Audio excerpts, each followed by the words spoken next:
Good morning students. हमारा chapter 4 finish हो गया था, तो आज हम एक नया चैप्टर स्टार्ट कर रहे हैं, chapter number 5 lines and angles. इसका इंट्रोडक्शन पार्ट देख लेते हैं, जो कि आप पहले भी पढ़ चुके हैं। पहला आता है लाइन सेगमेंट। लाइन सेगमेंट वो होता है, line segment has two end points, यानी एक पॉइंट से शुरू होता है और दूसरे पॉइंट पे ख़त्म हो जाता है। इसको हम स्केल से मेजर कर सकते हैं और ड्रॉ कर सकते हैं। और अगर लाइन सेगमेंट को एक्सप्रेस करना है, जैसे ये ए बी एक लाइन सेगमेंट है, तो ए बी लिख के उसके ऊपर ऐसे लाइन खींची जाती है, कोई एरो नहीं होता है। तो ये लाइन सेगमेंट के बारे में हुआ, two end points and it can be measured. And symbolically अगर इसको रिप्रेजेंट करना है तो लाइन सेगमेंट, इसको रीड ऐसे करेंगे, लाइन सेगमेंट ए बी, बिना एरो वाला। फिर दूसरा आता है लाइन। लाइन वो होते हैं जो goes indefinitely in both the direction. ये मतलब ये अगर लाइन की बात करें तो ये इधर भी बढ़ती चली जा रही है, इधर भी बढ़ती चली जा रही है, इसका कोई एंड पॉइंट नहीं होता है। इसको हम मेजर नहीं कर सकते क्योंकि एंड पॉइंट नहीं है। और इसको अगर रिप्रेजेंट करना है, जैसे ये line segment, line P Q है, तो लाइन पी क्यू के लिए हम इसके ऊपर दोनों साइड एरो बनाएंगे, लाइन बना के। यहाँ पे एरो नहीं होता है, यहाँ पे दोनों साइड एरो होता है। फिर नेक्स्ट आता है रे। रे it has one and point, यानी यहाँ से शुरू होती है लेकिन ख़त्म कहाँ होगी वो फिक्स नहीं होता है, क्योंकि यह एक तरफ से एक पॉइंट से शुरू होकर दूसरी तरफ बढ़ती चली जाती है। तो इसका एक ही एंड पॉइंट होता है और दूसरी साइड ये एंडलेसली बढ़ती चली जाती है। और it can be represented by arrow. इस एरो से बताते हैं, जैसे एम एन लाइन सेगमेंट है, एम एन लिख के उसके ऊपर एक ही साइड में, उसको एन एम नहीं लिख सकते क्योंकि एम से एन की तरफ जा रही है, तो रे जो होगी वो एम एन होगी और एक एरो होता है। तो वो आपको ध्यान रखना है, लाइन सेगमेंट में सिर्फ लाइन होती है ऐसी, उस पर कोई एरो नहीं होता है। लाइन में दोनों साइड लाइन में एरो होता है, और जब रे को रिप्रेजेंट करते हैं तो एक ही साइड में एरो होता है। नेक्स्ट है एंगल। व्हेन लाइन्स और line segments meet at a point an angle is formed. कोई भी लाइन, जैसे ये दो लाइन है, अब ये एक पॉइंट पे मिली तो एंगल फॉर्म हुए हैं, 1 2 3 4, ये 4 एंगल फॉर्म हुए। उसी तरह से लाइन सेगमेंट, दो लाइन सेगमेंट इस पॉइंट पे मीट की तो यहाँ एंगल हुआ। फिर ये दोनों लाइन सेगमेंट ने इस पॉइंट पे मीट किया तो यहाँ एंगल हुआ। इन दोनों लाइन सेगमेंट में इस पॉइंट पे मीट किया तो यहाँ एंगल हुआ। यानी एंगल क्या होते हैं, जब लाइन और लाइन सेगमेंट जो है वो किसी एक पॉइंट पे मिलते हैं तो उससे एंगल फॉर्म होता है। अब लाइंस भी बहुत सारी टाइप की होती है, लाइंस एंड एंगल पढ़ते हैं तो लाइंस ही पहले देख लेते हैं। इंटरसेक्टिंग लाइन, जब two lines, when two lines meet at a point, cross each other and meet at a point, they are called intersecting lines. When two lines cross each other, यहाँ पे लिख लीजिएगा, cross each other and meet at a point. When two lines cross each other and meet at a point, ऐसे, तो इसको हम intersecting line बोलते हैं। नेक्स्ट इज पैरेलल लाइन, जैसे रेलवे ट्रैक होता है। Lines which never meet and the distance between them are equal at any point are called parallel line. कैसे है मैं बताती हूँ। जैसे ये दो लाइन है, इसको कितना भी आगे आप बढ़ा लो, लाइन है तो बढ़ती चली जाएगी, लेकिन बढ़ाने पे ये कहीं भी मिलेगी नहीं, आपस में कहीं भी क्रॉस नहीं करेगी। और इनके बीच की जो ये डिस्टेंस है वो हर पॉइंट पे इक्वल है, जैसे रेलवे ट्रैक पे होता है। तो ऐसी लाइंस को पैरेलल लाइन बोलते हैं, जो कभी नहीं मिलती और इनके बीच की डिस्टेंस इक्वल होती है। तो ये हमने लाइंस के बारे में पढ़ा, लाइन सेगमेंट, लाइन, रे, इंटरसेक्टिंग, पैरेलल, ये सब। अब हमको एंगल्स भी पढ़ना है। तो एंगल्स जो होते हैं, नॉर्मली एंगल्स आपने पढ़ लिए हैं, acute, obtuse, right angle 90 degree का होता है, एक्यूट 90 से छोटा होता है, ऑब्ट्यूज 90 से बड़ा होता है। लेकिन इस चैप्टर में हम जो पढ़ेंगे वो पेयर ऑफ एंगल्स पढ़ेंगे, यानी जो भी एंगल होंगे वो पेयर में होंगे, अकेले अकेले नहीं होंगे। तो पेयर्स ऑफ एंगल्स में पहला आता है कॉम्प्लीमेंट्री एंगल। कॉम्प्लीमेंट्री एंगल वो होते हैं जिसमें दो एंगल्स, अलग अलग एंगल्स का अगर सम करें तो 90 डिग्री होना चाहिए। अब जैसे यहाँ पे आप देखेंगे, when the sum of the measure of two angle is 90 degree, then they are called complementary angles। ये 60 डिग्री है, ये 30 डिग्री है। 60 प्लस 30 करते हैं तो क्या आता है, दोनों अलग अलग एंगल का सम 90 डिग्री आता है, इसलिए ये कॉम्प्लीमेंट्री एंगल हुआ। अब अगर एक कॉम्प्लीमेंट्री एंगल कॉम्प्लीमेंट दिया हुआ है और दूसरा निकालने को बोले कि कॉम्प्लीमेंट क्या होगा, मेजर ऑफ कॉम्प्लीमेंट, तो उसके लिए फॉर्मूला होता है कि हमको पता है कि दोनों का मेजर 90 होता है, तो 90 में से गिवन एंगल जो एक गिवन हुआ है उसको माइनस कर दें तो अदर कॉम्प्लीमेंट आ जाता है। फॉर एग्जांपल जैसे कॉम्प्लीमेंट ऑफ 65 डिग्री आपको निकालना है, तो कॉम्प्लीमेंट ऑफ 65 क्या होगा, यानी एक एंगल 65 का है तो दूसरा कॉम्प्लीमेंट्री का दूसरा पेयर कितने डिग्री का होगा, तो 90 माइनस 65 कर देंगे इस फॉर्मूले से, तो 90 माइनस 65 करने पे 25 डिग्री आएगा। यानी कॉम्प्लीमेंट्री एंगल आपको ध्यान रखना है, दो एंगल का सम 90 डिग्री होना चाहिए। अगर एक एंगल दिया है तो दूसरा कॉम्प्लीमेंट निकालने के लिए 90 में से गिवन एंगल को माइनस कर दीजिए तो दूसरा वाला कॉम्प्लीमेंट एंगल आ जाएगा। यहाँ आपकी बुक में पेज नंबर 95 पे कॉम्प्लीमेंट्री एंगल का ये जो टॉपिक था उसी के बेसिस पे थिंक, डिस्कस एंड राइट करके दिया हुआ है। Can two acute angles be complement to each other. अब हमको पता है कि दो एंगल्स का सम 90 होता है, दो एक्यूट एंगल यानी दोनों 90 से छोटे ही होंगे तो उनका सम क्या होगा, 90 हो सकता है, पॉसिबल है, तो ये यस होगा। फिर कैन टू ऑब्ट्यूज एंगल भी कॉम्प्लीमेंट टू ओचर। ऑब्ट्यूज यानी 90 से बड़ा, दोनों का सम 90 होना चाहिए, लेकिन जब दोनों ही 90 से बड़े हैं तो सम भी 90 से बड़ा ही आएगा, तो ये ऑब्ट्यूज एंगल जो होंगे वो कॉम्प्लीमेंट नहीं होंगे। कैन टू राइट एंगल भी complement to each other. Right angle यानी एक 90 का और दूसरा भी 90 का, तो उनका सम करेंगे तो 90 से ज़्यादा ही होगा, इसलिए ये भी कॉम्प्लीमेंट नहीं होंगे। ऐसे ही यहाँ पे दिया हुआ है कि कौन सा पेयर जो है वो कॉम्प्लीमेंट्री एंगल बनाता है। 70 और 20 90 होता है, तो ये वाला पेयर फर्स्ट वाला यस बनाता है। दूसरा 75 और 25, इसको प्लस करेंगे तो 100 आता है, तो प्लस करने पे 90 आना चाहिए, इसलिए ये नो। अब 52 और 48, इसका भी प्लस करेंगे तो 100 आता है, इसलिए ये भी कॉम्प्लीमेंट्री एंगल नहीं बनाएंगे। और 35 और 55 दोनों को प्लस करेंगे तो 90 आता है, यानी ये कॉम्प्लीमेंट्री एंगल बनाएंगे। और थोड़ी देर पहले जो मैंने बात की थी, what is the measure of complement of each of the following, यानी एक 45 का है तो कॉम्प्लीमेंट्री एंगल का दूसरा कितना होगा, तो उसके लिए मैंने बताया था 90 माइनस 45, तो दूसरा 45 डिग्री होगा। ये 90 माइनस 65, तो ये 25 डिग्री का होगा। इस तरह से 90 माइनस 41, तो 41 माइनस करेंगे तो 49 डिग्री। फिर 90 माइनस 54, दूसरा एंगल, मतलब दो पेयर में होते हैं तो एक पेयर का एंगल, एक का एंगल ये है 54, तो दूसरा कितना होगा वो बताना है, तो ये हो जाएगा 36 डिग्री। देख लीजिए प्लस करके, हाँ, तो ये आपको कॉम्प्लीमेंट इस तरह से निकालना था। तो ये जस्ट एक आपको ध्यान में रखना है कि कॉम्प्लीमेंट्री एंगल का सम 90 होता है, तो दो एक्यूट यानी 90 से छोटे दो प्लस करेंगे तो हमारा आ जाएगा, लेकिन 90 से बड़े कोई भी एक या दोनों हुए या 90 हुआ तो उससे सम 90 नहीं आएगा, ये दोनों पॉसिबल नहीं है। और कॉम्प्लीमेंट है कि नहीं, दोनों को सम करके देख लीजिए। नेक्स्ट पेयर ऑफ एंगल्स में आता है supplementary angle.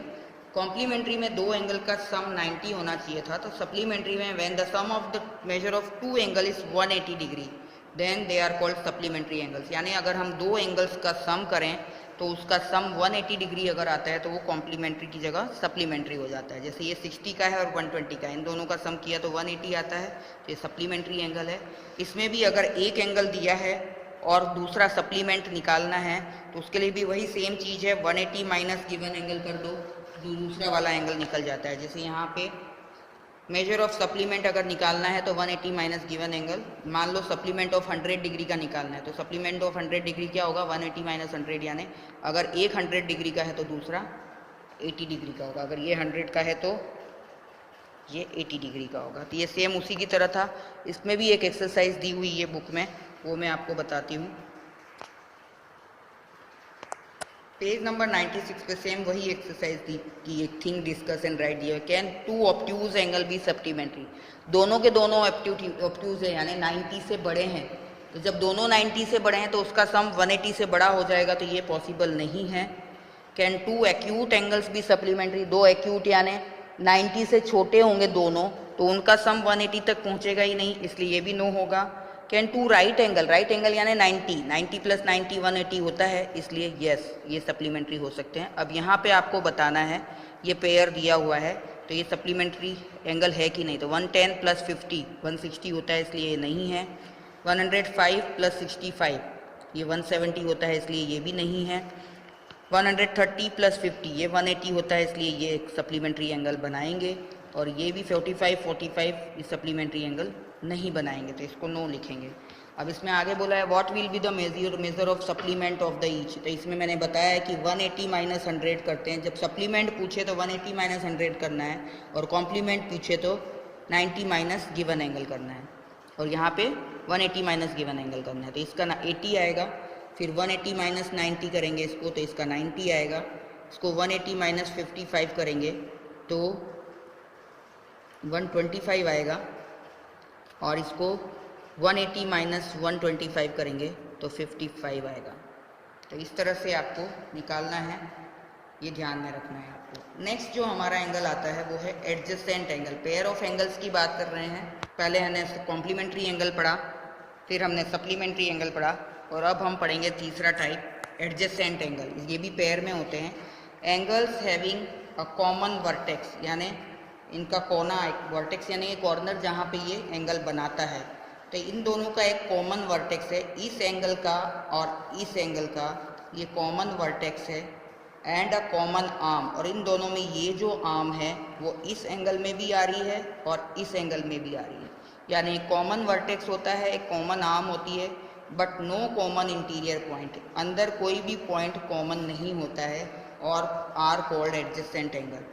And non common जो आर्म्स होती है are either side of common arm, इस कॉमन आर्म के एक इस साइड होगी तो दूसरी इस साइड होगी। यानी इसमें ये कंपलसरी है कि एक कॉमन वर्टेक्स होगा, एक कॉमन आर्म होगी, और जो बाकी की दो आर्म है उसके अपोजिट एक इस तरफ और एक इस तरफ होगी, दोनों एक ही साइड नहीं होगी। यानी ये कॉमन आर्म साइड पे कभी नहीं आएगी, ये कॉमन आर्म हमेशा बीच में रहेगी, और इसके एक साइड में दूसरी आर्म और दूसरी साइड में दूसरी आर्म, ये दोनों एक साइड में आर्म नहीं होंगी।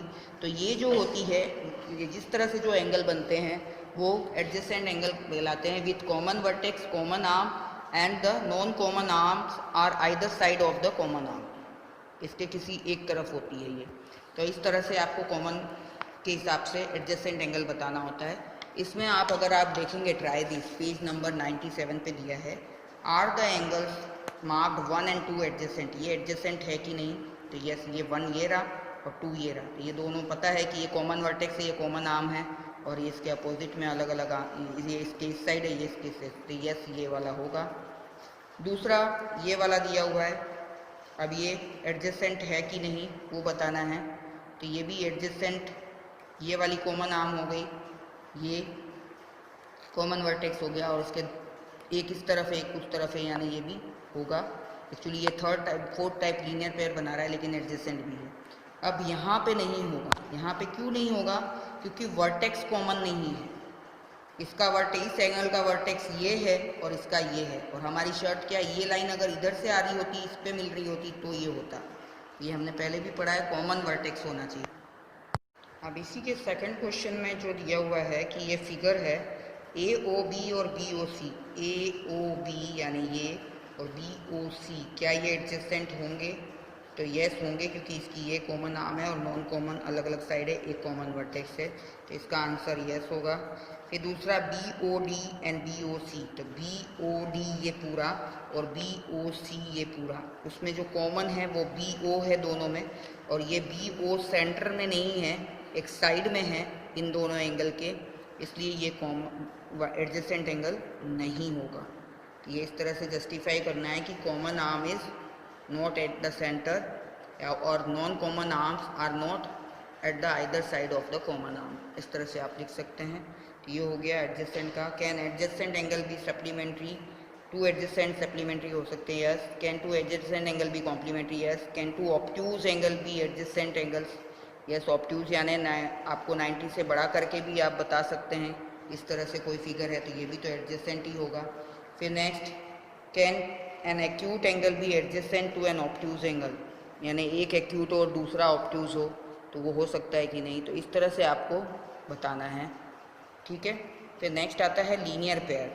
नेक्स्ट जो हमारा टॉपिक है लीनियर, तो लीनियर पेयर में क्या होता है कि linear pair is a pair of adjacent angle, एक तरह से ये एडजेसेंट एंगल ही है, whose non common sides are opposite rays and are called linear pair. यानी जिस तरह से एडजेसेंट में क्या था कि जो नॉन कॉमन आर्म होती है वो कॉमन के किसी भी साइड में किसी भी डायरेक्शन में हो सकती है, लेकिन यहाँ पे कंडीशन ये है कि जो नॉन कॉमन होगी एडजेसेंट एंगल की तरह ही है, लेकिन जो नॉन कॉमन साइड्स होती है ये वाली और ये वाली एक दूसरे के अपोजिट डायरेक्शन में जाती है, यहाँ अपोजिट में नहीं जा रही है, ये इधर जा रही है तो ये उधर जा रही है। तो कंडीशन यही है कि दोनों होते एक जैसे ही हैं, लेकिन इसमें नॉन कॉमन जो साइड होती है, नॉन कॉमन आर्म होती है, वो एक दूसरे से अपोजिट डायरेक्शन में होती है, यानी ये एक स्ट्रेट लाइन में बनता है और इसका मेजर जो होता है दोनों एंगल का हमेशा 180 डिग्री होता है। तो ये आपको ध्यान रखना है कि एंगल 1 और एंगल 2 करेंगे अगर लीनियर में तो हमेशा 180 आएगा, लेकिन इसमें ज़रूरी नहीं है कि 180 आए। तो लीनियर पेयर में कॉमन आर्म के अलावा जो नॉन कॉमन आर्म्स होती है वो अपोजिट डायरेक्शन में जाती है, स्ट्रेट एंगल बनाती है, 180 डिग्री का इसका मेजर होता है। जैसे इसका अगर एग्जांपल देखा जाए तो आपकी बुक में दिया हुआ है, ये वेजिटेबल चॉपिंग बोर्ड जो होता है वो इधर का और इधर का स्ट्रेट लाइन में होता है और पट्टा और उसके ऊपर ये जो नाइफ होती है ये 180 बनाता है, लीनियर है। इसी तरह से पेन स्टैंड में पेन रख दिया तो ये भी 180 बनाता है। ये लीनियर पेयर का एग्जांपल दिया हुआ है। तो ये फोर्थ टाइप का लीनियर पेयर। और लास्ट जो वर्टिकली अपोजिट एंगल है ये भी पेयर में होता है। पेयर ऑफ एंगल्स यानी सारे पेयर में थे, जोड़े में थे, वो हमने पढ़ा। वर्टिकली अपोजिट एंगल्स क्या होते हैं? When two lines cross each other या intersect each other then two pairs of opposite angle बनते हैं। उसमें मैं फिगर बताती हूँ। जब दो लाइंस एक दूसरे को क्रॉस करती है तो इस तरह से दो पेयर, पहला पेयर ये, दूसरा पेयर ये, इस तरह से अपोजिट में दो पेयर बनते हैं अपोजिट डायरेक्शन में। एक पेयर 1 और एंगल 3 का और दूसरा 2 और 4 का। तो ये जो एंगल कहलाते हैं वो वर्टिकली अपोजिट एंगल्स कहलाते हैं और ये आपस में इक्वल होते हैं। 1 और 3 आपस में इक्वल होंगे और 2 और 4 का मेजर आपस में इक्वल होगा। तो 1 = 3 and 2 = 4 and they are called vertically opposite angle. दो लाइन क्रॉस करने पे ये बनती है। तो ये आपको ध्यान रखना है। इसके बाद जो हमारा ट्राइडिस रह गया था लीनियर का, वो हम देख लेते हैं। लीनियर पेयर के ट्राइडिस में था कि can 2 acute angles form a linear pair. 2 acute है तो 180 सम नहीं होगा, तो ये नो होगा। Can 2 obtuse angles form a linear pair. Obtuse यानी ये 90 से बड़े होंगे तो उनका सम भी 90 से बड़ा होगा, दोनों अगर 90 से बड़े हैं तो। कैन 2 राइट एंगल भी लीनियर पेयर। यस, हो सकते हैं। ये स्ट्रेट लाइन और इसके ऊपर इस तरह से राइट एंगल होगा, तो ये दोनों मिलके बनाएंगे, ठीक है। और इसमें नीचे एक्सरसाइज दी थी कि लीनियर पेयर कौन सा पेयर बना रहा है। तो ये 140 + 40 180 होता है, तो ये बना रहा है, स्ट्रेट लाइन में है। ये स्ट्रेट लाइन में नहीं है तो ये नो होगा। ये दो अलग अलग एंगल है तो ये भी नो होगा क्योंकि एक ही लाइन में होते हैं। और ये एक ही लाइन में 115 + 65 180 होता है, तो ये होगा। तो ये आपको ध्यान रखना है। नेक्स्ट जो वर्टिकली अपोजिट हमने पढ़ा कि ये क्रॉस करने पे जो आमने सामने के होते हैं वो वर्टिकली होते हैं और उनका मेजर सेम आता है। तो इसमें देखिए ये आयरन का जो टेबल होता है उसका जो स्टैंड है वो क्रॉस में है, तो वो इसका एग्जांपल दिया है। दूसरा एग्जांपल सीजर दिया हुआ है, ये इसका जहाँ पे ये मीट कर रही है दोनों आर्म इसकी, तो ये अपोजिट वर्टिकली अपोजिट एंगल होंगे। इसी तरह से ये स्टैंड जो दिया हुआ है इसमें भी यहाँ पे वर्टिकली अपोजिट, तो ये एग्जाम्पल दिया हुआ है। तो ये आपकी एक्सरसाइज का इंट्रोडक्शन पार्ट एंगल्स से रिलेटेड और लाइन से रिलेटेड ख़त्म होता है। फिर आती है आपकी एक्सरसाइज 5.1। इसके कुछ क्वेश्चंस हम देख लेते हैं। जैसे आप ये अभी मैंने इंट्रोडक्शन में समझाया कि find the complement of each of the following. अगर 20 डिग्री का एक एंगल है तो दूसरा कितने का होगा। तो कॉम्प्लीमेंट ऑफ 20 निकालने के लिए हमको पता है 90 - 20 करना होता है, तो दूसरा 70 का होगा। कॉम्प्लीमेंट ऑफ 63 डिग्री निकालना है तो 90 - 63 यानी 27 डिग्री होगा। और इसी तरह से कॉम्प्लीमेंट ऑफ 57 निकालना है 90 - 57 तो 33 डिग्री होगा। तो कॉम्प्लीमेंट निकालने के लिए मैंने 90 - गिवन एंगल बताया है आपको। इसी तरह से नेक्स्ट क्वेश्चन है find the supplement of the given angle. Supplement निकालना है यानी एक एंगल 105 का है तो दूसरा कितने का होगा। तो सप्लीमेंट ऑफ 105 निकालने के लिए 180 - 105 180 - गिवन एंगल करते हैं, तो ये दूसरा एंगल इसका जो पेयर होगा वो 75 का होगा। 87 है तो 180 - 87 करेंगे तो दूसरा इसका 93 होगा। और इसी का थर्ड जो था एक एंगल 154 का है तो इसका सप्लीमेंट जो होगा 180 - 154 यानी 26 डिग्री का होगा। तो ये आपको सप्लीमेंट और कॉम्प्लीमेंट के ऊपर पूछा था। कॉम्प्लीमेंट के लिए 90 में से माइनस करके आंसर लिखना है और सप्लीमेंट्री के लिए 180 में से माइनस करके आंसर लिखना है। क्वेश्चन 3 भी इजी है। Identify which of the following pairs are complementary and which are supplementary. तो कौन से कॉम्प्लीमेंट्री एंगल बना रहे हैं और कौन से सप्लीमेंट्री बना रहे हैं। तो उसके लिए सिंपल सा है, दो एंगल आपको दिए हुए हैं 65 और 115। इन दोनों को प्लस करिए, अगर 180 आता है तो सप्लीमेंट्री एंगल होगा। और अगर दोनों एंगल को प्लस करने पे 90 आता है तो कॉम्प्लीमेंट्री एंगल होगा। इस पूरे सम में या तो 180 आएगा या 190 आएगा। 90 आएगा तो आप कॉम्प्लीमेंट्री एंगल लिख दीजिएगा और 180 आएगा तो सप्लीमेंट्री लिख दीजिएगा। तो इस तरह से इसके जो 4 सम है वो आपको होमवर्क में करने हैं। क्वेश्चन नंबर 3 तक 5.1 का आपको कंप्लीट करना है, फिर आगे की एक्सरसाइज हम नेक्स्ट लेक्चर में पढ़ेंगे। Thank you. इतना काम आप कंप्लीट कर लीजिए नोटबुक में, introduction plus exercise 5.1 question number 1, 2, 3। Thank you.